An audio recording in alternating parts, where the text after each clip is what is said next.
First tonight, a leading charity has told East Midlands Today that it's dealt with several hundred destitute refugees and asylum seekers in Leicester this year.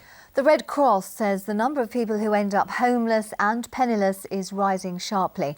And the charity is concerned that new asylum rules could soon make even more people destitute. Our social affairs correspondent Jeremy Ball reports.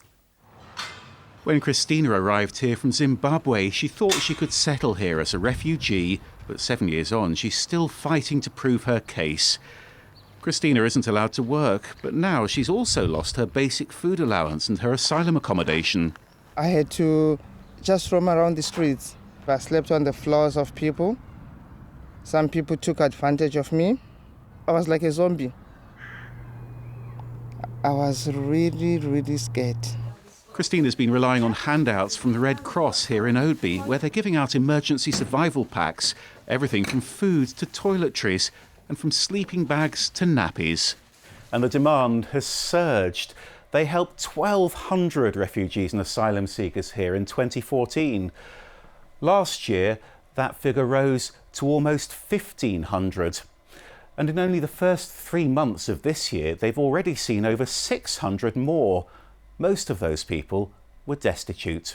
World Affairs is really driving people looking for a place of safety, and when people come to the UK, Leicester is one of 12 places where people get dispersed to. I think also here in the UK and here in Leicester, what we're seeing is that there's many more people who are falling through the systems, where there are delays or errors in people actually getting the support that they need. Amjad's one of the charity's full-time volunteers, but next month he could be destitute too. He's an experienced doctor who was born in Britain. But Amjad grew up in Iraq before his family fled. Then he worked at a hospital in Libya where militants threatened to kill him. So now he's back here claiming asylum. If you give me the right to work, I believe I can treat all British children and I will pay all the taxes. It's difficult for me as a doctor not practicing. Now I'm losing everything and I'm facing street homelessness. But it's nothing new. It's 12 years since we filmed Ben sleeping rough in his wheelchair in Leicester. Now he's been given leave to remain, and he's using his experience at a local homelessness charity.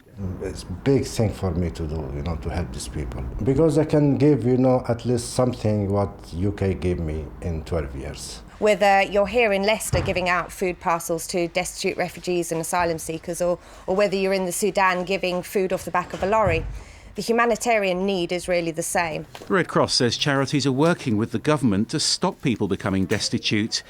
But they're worried this is a problem that's only going to get worse. Well, Jeremy's with us now. So why do they think that destitution is a growing problem?